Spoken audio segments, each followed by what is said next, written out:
Hey, so yeah, I'm Rob Deadman. I am Matt Miles' agronomist. Been with Matt for about 12 or 13 years now, and every day is a different day. Absolutely. So you guys are down there in McGehee, Arkansas. Yeah, we're in McGee, Arkansas, down in the southeast corner part of the state. I guess we're about 90, 100 miles south of where Perry's at, You bet. and almost due south of where Perry's at. And so we're right along the Mississippi River and the Louisiana border. You bet. We also got Corey Atley on. Now, Corey is both on the Corn Warrior show as well as the Podfather. And Corey's got his son with Austin and kind of had a special day today for Austin. You want to talk about that, Corey?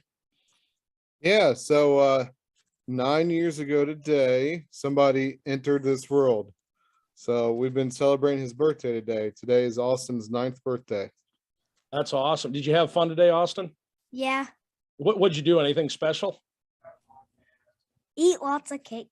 That's good. That's good. I heard maybe strawberry cake was involved. I'm not 100% sure, but that's awesome. All right, we'll go to Temple Rhodes out of Maryland. Temple, how are you doing? I'm doing good today. How's everybody out there? Great. I think everybody's doing good. Is it chilly where you're at, Temple?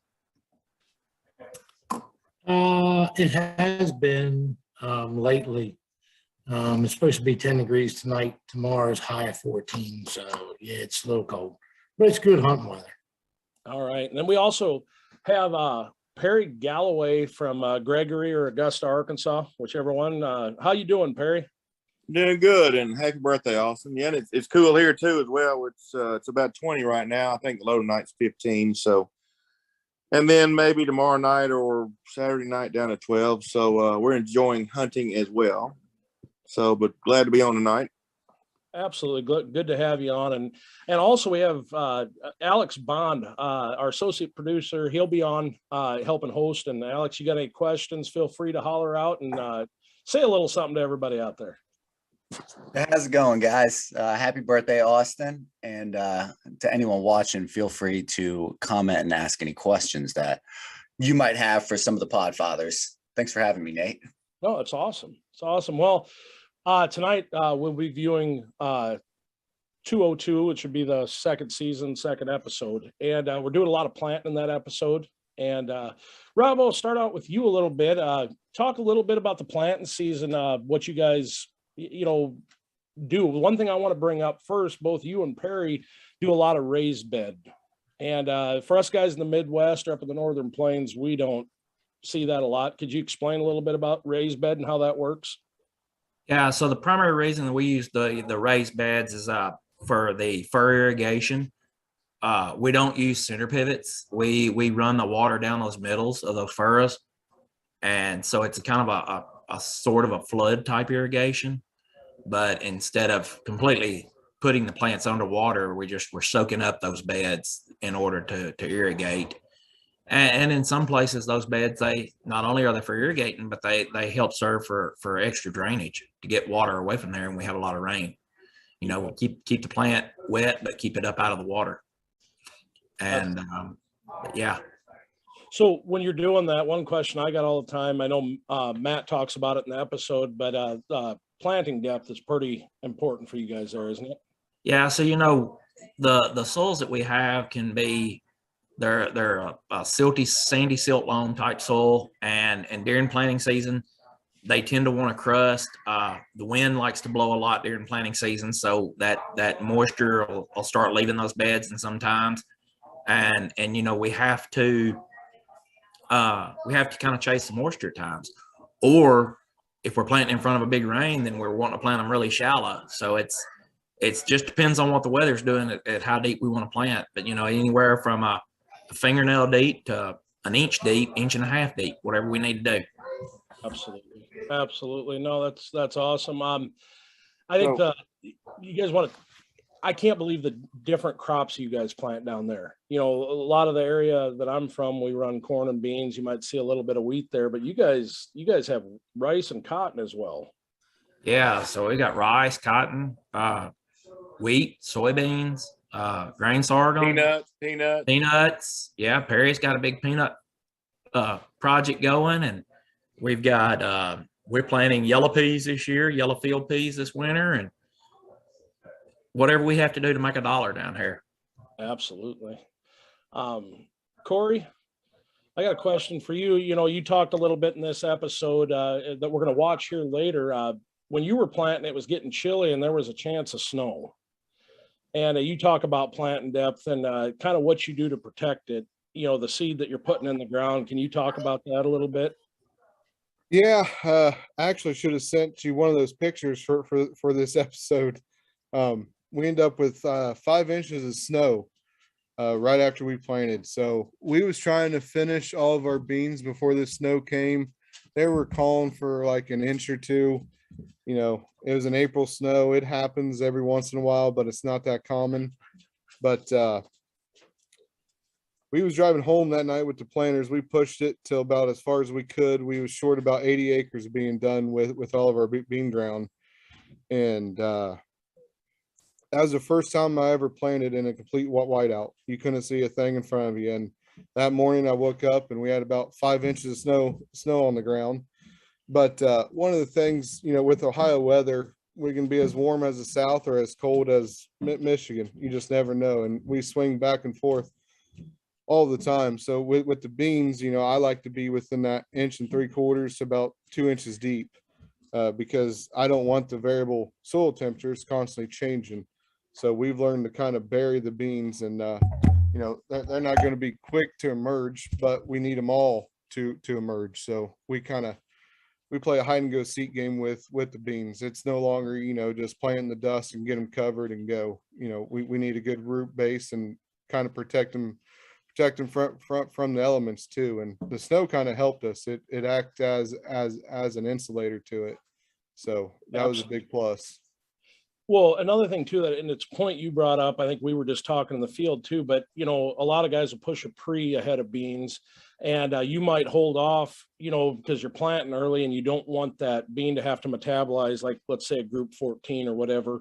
And I've personally seen a lot of guys think it's a frost issue and it's actually just having a hard time metabolizing the chemistry that's ahead. So well, it's something, you know, we talk about it a lot. We talk about pushing the planting day earlier and earlier for beans, but we also don't talk about the consequences if it's not done correctly.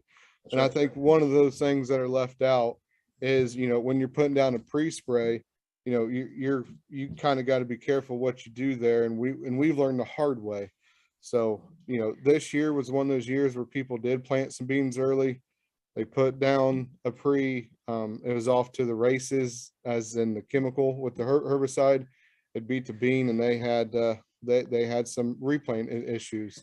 So if you're watching tonight, you know, that is something when the beans are going to be in the ground for a while that we do have a problem with here. We got to be mindful of. yeah. So Perry, I got a couple questions for you then too. You talk a little bit about in this episode, you have a seed treater. Do you have what's the benefit to being able to treat your own seeds? Do you enjoy that? Do you have, you know, have you seen? Yeah, let me follow up on some of the stuff Rob said. I mean, I agree with 100%.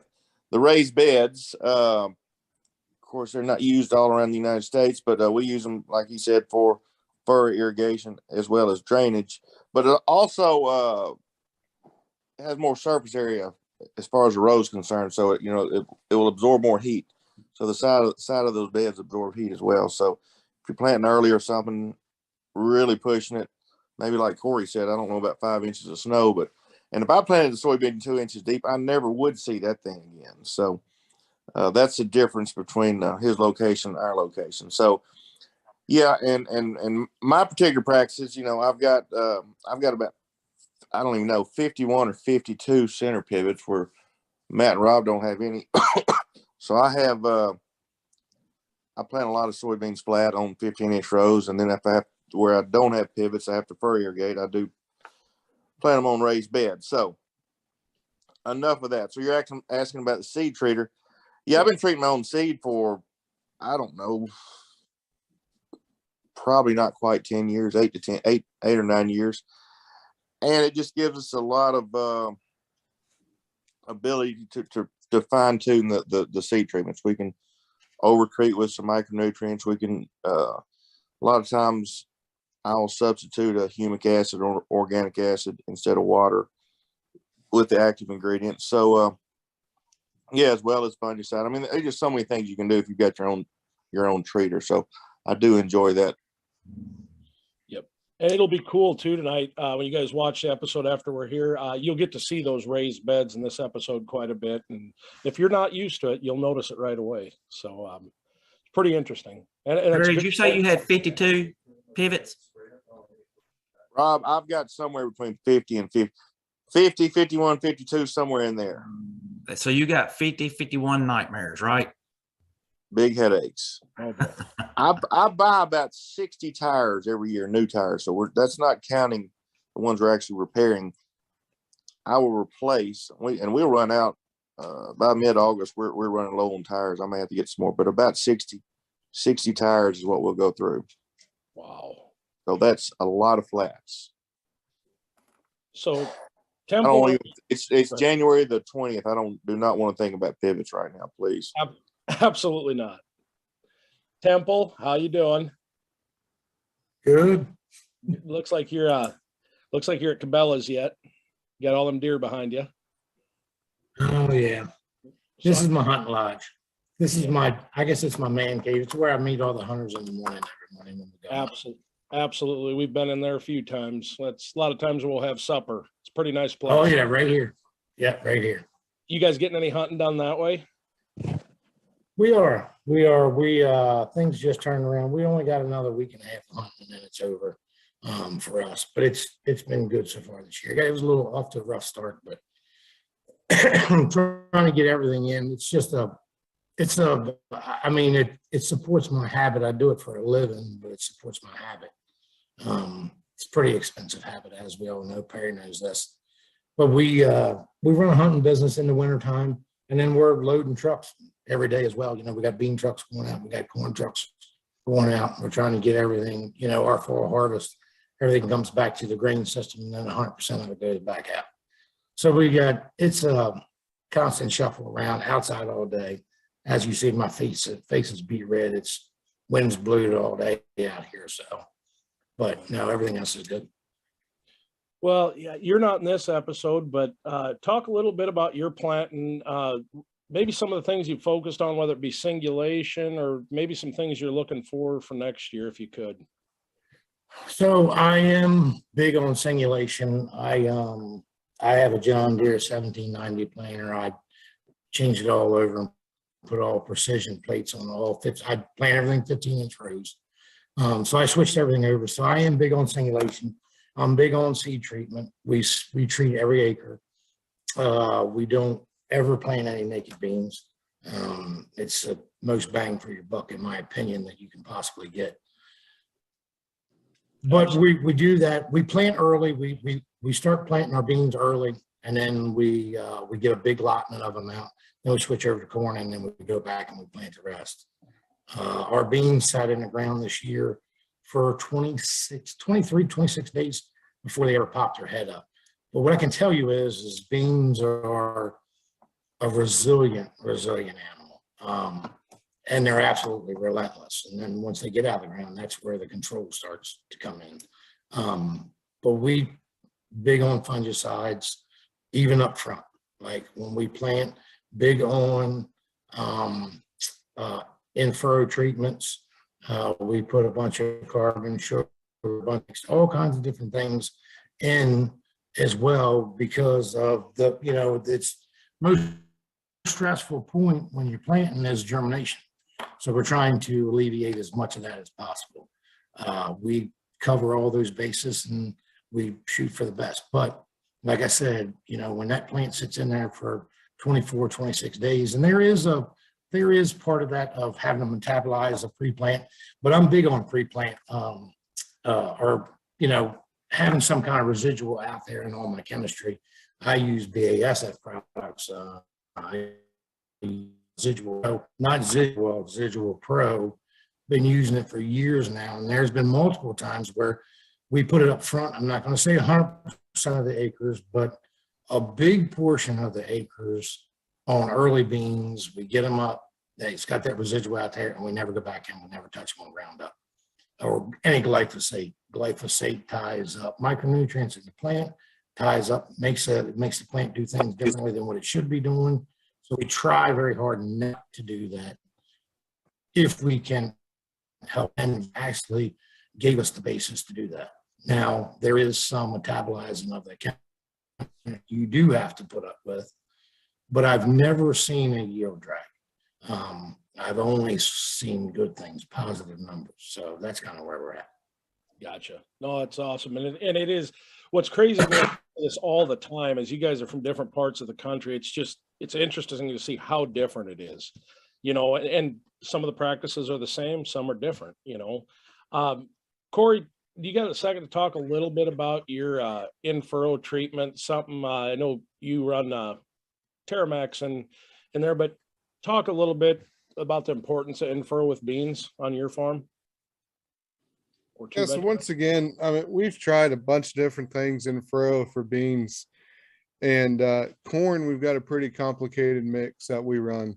Beans, I went back to the keep it simple, stupid method.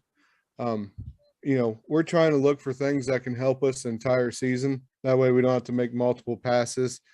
And I'd say the biggest thing that got us on the right track was using the New Tech SIIF from Terramax. I mean, that thing's been a heaven sent for us. We're seeing, nodulation at V1 to V2, and we're talking a lot of them, peanut size. And that's been a huge help. Other than that, we're using sugars for the biologicals, food for them, and then fulvic acids again. Our biggest thing is just trying to, be able to help what's already in our soils and kind of making our own little starter mix by breaking what's already there within the soil. And that's something that can help us the entire year. And we've had pretty good luck with it. So we've been keeping it simple, stupid. That's awesome.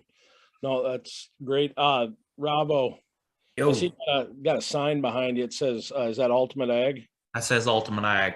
Yeah, talk a little bit about that, and then a little bit about what you guys do at your planter pass that makes a difference for you that you've been picking up on.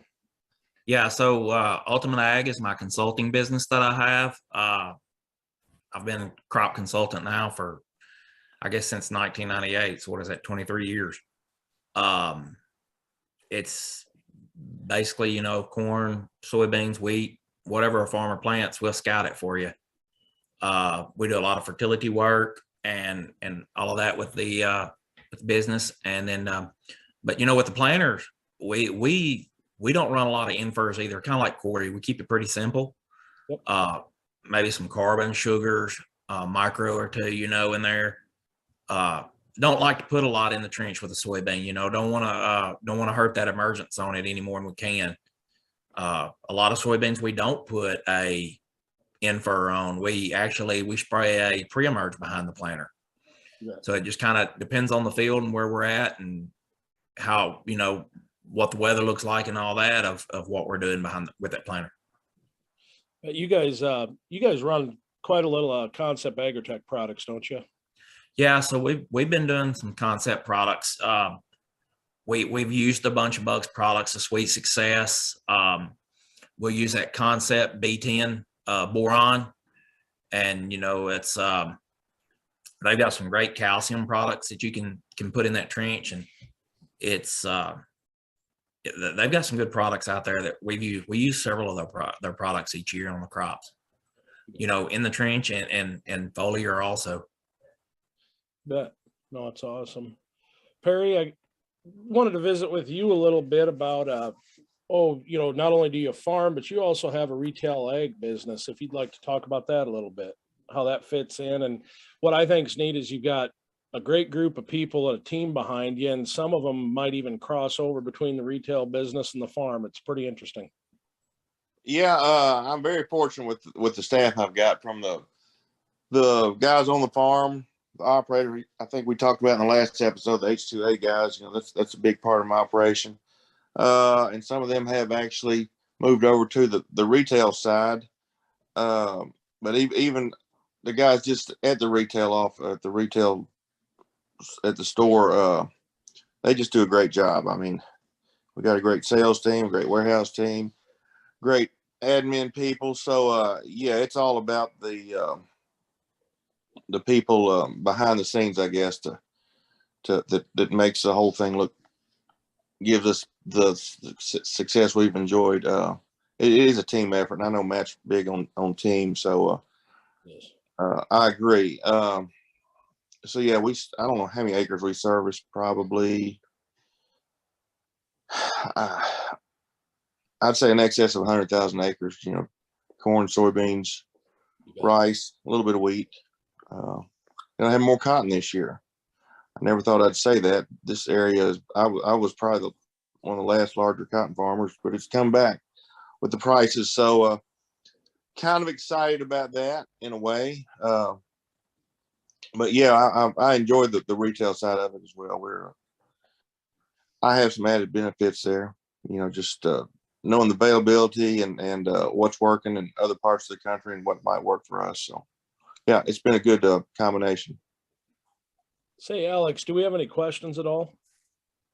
We do actually. We got Tucker Forrest in North Carolina had an open question to all of you guys. If you had any advice for a young farmer, any good advice to give Tucker in North Carolina?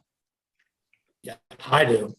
So for the younger generation, like what I did with my son that just started farming this past year, the best advice that you could possibly give a young farmer is to go out and develop a really great relationship with people that you trust. That's your first step. Find somebody that's smarter than you, that can help you succeed. Never walk in a room that's full of people that are not as smart as you are. If I'm not saying that to be arrogant, but I always want to walk in a room and I want to be the dumbest guy in the room, because those are the people that you can learn from. And people from this group right here that you're looking at tonight, these are all guys that will pick up the phone and answer any question that you want. That's the kind of people that you want to surround yourself with. That's who all of us surround ourselves with. It's all relationship based in the farming industry. And whatever you do as a young man, whether you're a first generation farmer or you're a 10th generation farmer or whatever it may be, try not to be tradition bound. You have to learn from tradition, because that's your background. That's your backbone. But at the end of the day, you really need to try to break out of the box. Always think about something differently. Out of all these guys that are on this show, these are the most innovative men that I've ever met in my life, that always think outside the box. We never think inside the box. And those are the kind of people that you need to be around. Absolutely. Very well put. And just to add to that, don't be afraid to make mistakes. Everyone sitting in this room right here, we've all made mistakes. Now, a lot of times watching these shows, you get to see the good parts. There's a lot of bad parts that I go along with farming and with mistakes. And you cannot be afraid to make a mistake, because it's going to happen. We've all done it. So, you just don't give up. Like what Temple said, that's great advice. You got to be willing to learn. You got to want to learn. The less you talk, the more you listen, the best. And don't be afraid to ask, a question. A lot of times when I was younger and when I was in a room, I was always afraid to ask a question because I didn't want to be the dumb question. What I learned, the dumbest question that you could ask is the one that you didn't. So just be afraid to ask. No dumb question. Yeah. That Corey, that's great advice, because I was about to say, don't be afraid to ask questions. Coincidentally, I talked to a young man yesterday. He instant messaged me on Facebook. I asked for my number. He wanted to talk to me, and I said sure. And I gave him my number. He called me yesterday, and I bet we talked for an hour. And he apologized for calling me, and I said, I don't need an apology. I've got all the time in the world. I did yesterday. So I just sat in my truck, and we talked about fertilizer, fertility at length for an hour. Not only what I do and what I have failed at the past and considering doing in the future. So yeah, don't be afraid to ask questions, or at least not to me and none of these guys. I'm sure they'd be glad to visit and help out any way they can. Absolutely. Rob, you got anything to add to that with your years of experience? I think they've done great. Yep. Don't be afraid to make mistakes, like Corey said. And I've always had the motto that a mistake is not a failure, and failure is not an option. So, it's find those people that are willing to help you. Like they both said, there's the group of guys here. I know I could pick up the phone right now and call any one of them, and they would help me work through any problem or any situation that I came up with. And I would do the same for them. And network and find your a group of guys or that person that will do that with you. And there's somebody out there for everybody that'll work with you. Absolutely. That's awesome. Alex, are there any more questions? No, yeah, I think y'all covered that really well. There is one comment from Jimmy Hicks telling Rob to wake up, but that's about it. Rob, you doing good? I'm fine. I can't even believe Jimmy Hicks knew how to find us here. Well, Alex, we got you on for a second. This was kind of your first season as well as mine, and you kind of got thrown into the ag world pretty hard. How was it for you this year? It was a blast, honestly. Thankfully, meeting all of these great guys who are experts in their field, it's kind of like stumbling into a master's class. I feel like I need more of a 101 agronomy book because they're talking on such a high level. But I think y'all touched on it really well, that there's no such thing as a dumb question. So when we're doing interviews with you guys, y'all all speak in a very intelligent manner, but without being condescending. So it's been very helpful to someone who is really in this learning process that, you as well, Nate, I've had a lot of questions and y'all have made me feel very welcome to ask them, get them answered without, talking down to me or making me feel dumb for asking. So I appreciate y'all for that. And, everyone's location and family is wonderful. So I've had an absolute blast, honestly. Thank you for asking. Yeah, no worries. Corey, we're about ready to play the episode here in a minute or so, but if you could talk a little bit about your other company, Advanced Yield, what you guys do, and you have a great lineup of products, if you don't mind. Yeah, real quick, only got about 40 seconds, so I'll do as quick as I can here. But the consulting side, if you're interested within crop consulting, we do that, but we've kind of shifted our focus to the select crop input side of things. I know a few of the guys on the show this year ran a few of the products. These are all stuff that we've tested, trialed. If I can't make it, I'm looking to partner up with somebody that's already established, like Terramax. I offer that full lineup. So what we're just trying to do is bring a great product that's already proven to work directly to the farmer. So we had a great year one, great success, and we're looking to build off of it for this year. But you can go to www.advancedshield.com. That's awesome. And hey, Austin, happy birthday, man. It's great having you on. And we are going to go ahead and do you want to say, hey, guys, watch this episode of Podfathers and send us off? Hey, guys, this is Matt Miles, Deshay County, McGee, Arkansas. Today's Tuesday, the 6th, April 6th, and we have the Podfather team here today. That's awesome, man. Of course, everybody knows Lane, and we got Dawson with us today. This is my oldest grandson, and he's really took a liking to this farming.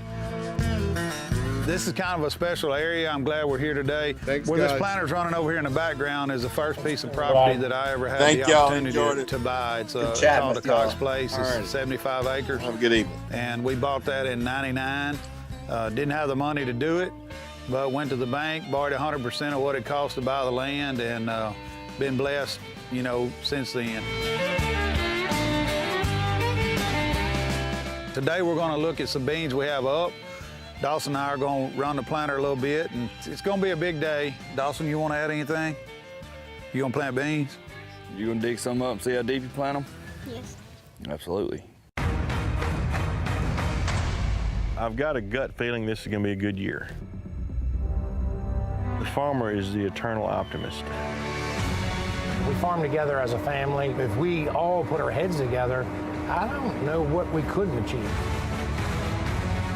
Hopefully we hit 90 bushel. I think we could do it.